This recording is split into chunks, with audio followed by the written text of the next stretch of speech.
Ассаламу алейкум, дорогие сестры. Если ты только что приняла ислам, то у тебя сейчас, наверное, очень много эмоций. Что делать дальше? Как интегрировать себя новую в свою старую жизнь?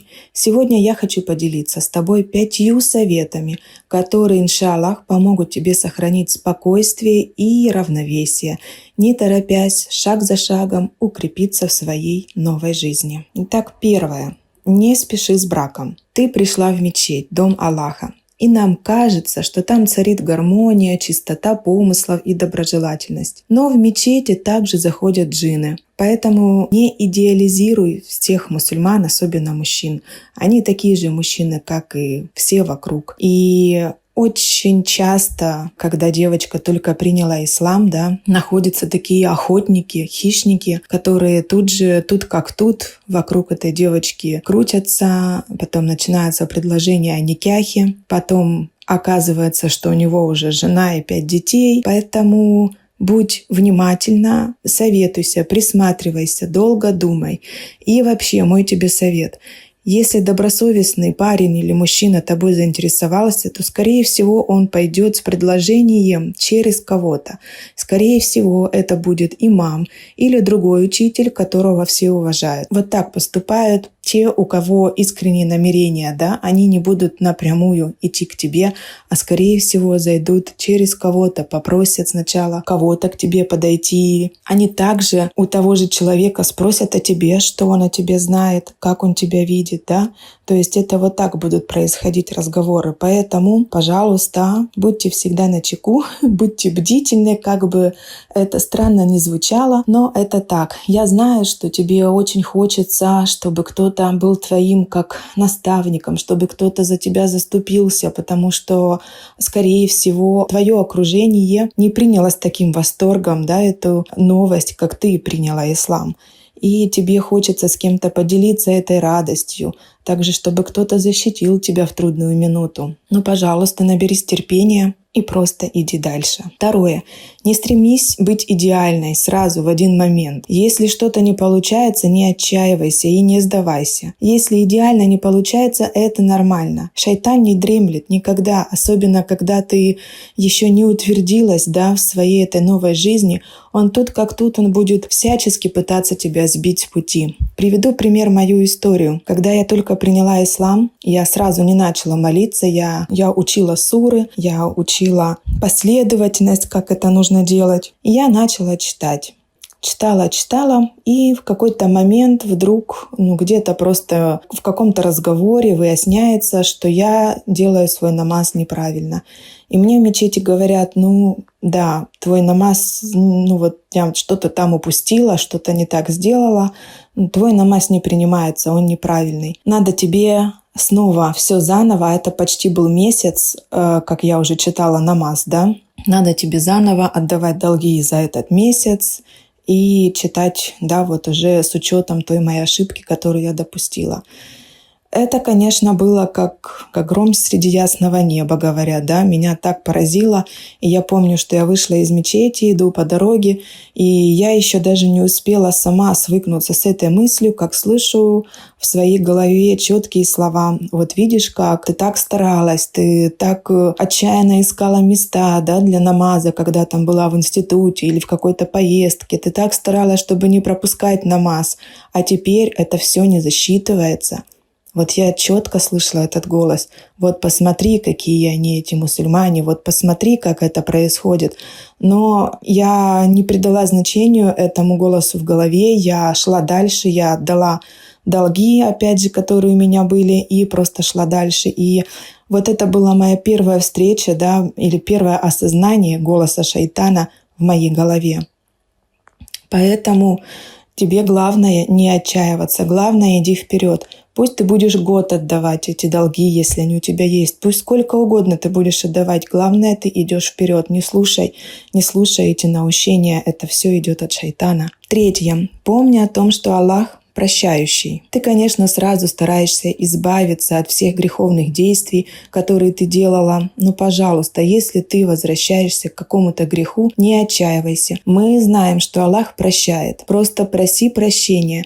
Проси Его дать тебе силу преодолеть этот грех. Делай все постепенно, с фокусом на свое сердце. Главное, чтобы ты отдавала себе отчет, что ты делаешь, зачем ты это делаешь. Ты должна всегда помнить, что Аллах прощающий.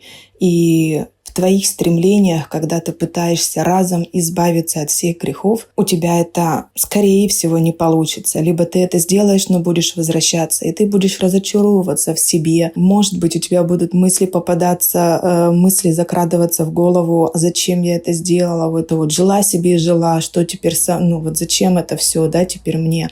Могут такие закрадываться в голову мысли, но ты сразу вспоминай, зачем приняла ты ислам, почему ты приняла ислам.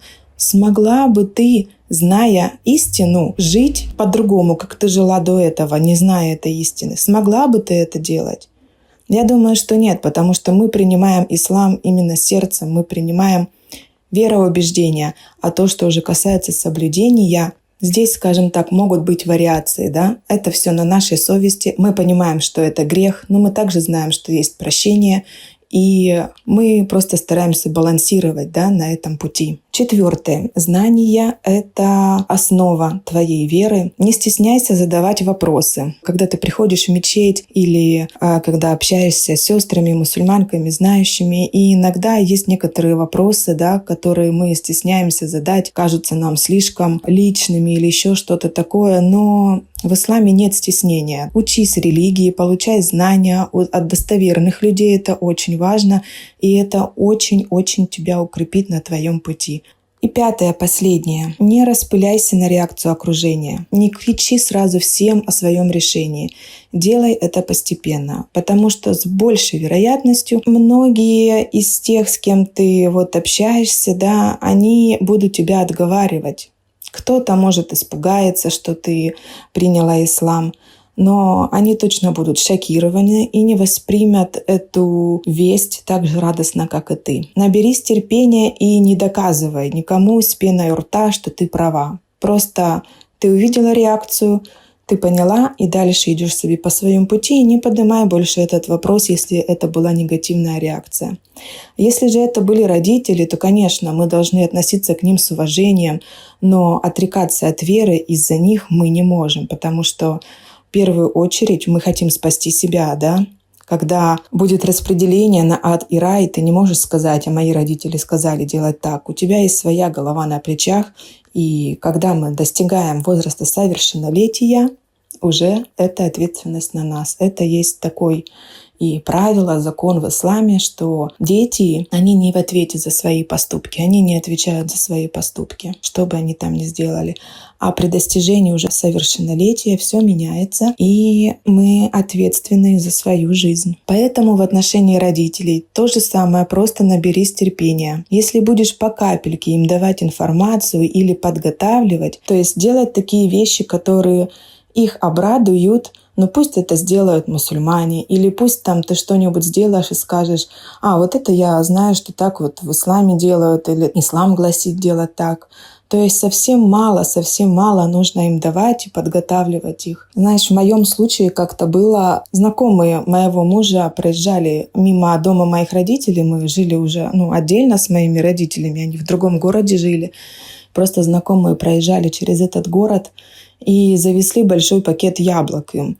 И альхамдулиллях, это были мусульмане, и они были очень такие харизматичные и очень приятные люди. И мои родители были просто в восторге. Они не столько были в восторге от этих яблок, сколько от людей, которые привезли, которые улыбались, что-то еще пошутили. Это было всего лишь 5 минут встречи, но у них это отложилось в голове. И это был маленький шаг навстречу к тому, чтобы они приняли меня как мусульманку. Вот такие были маленькие советы, которые я собрала со своего опыта. Если ты только недавно приняла ислам, знай, что ты не одна. У каждой из нас есть ошибки, сомнения и трудности, и это нормально. Главное, чтобы ты не сомневалась в истинности ислама, в правильности вероубеждений. Вот это главное. Сохраняй искренность в сердце и проси у Аллаха поддержки.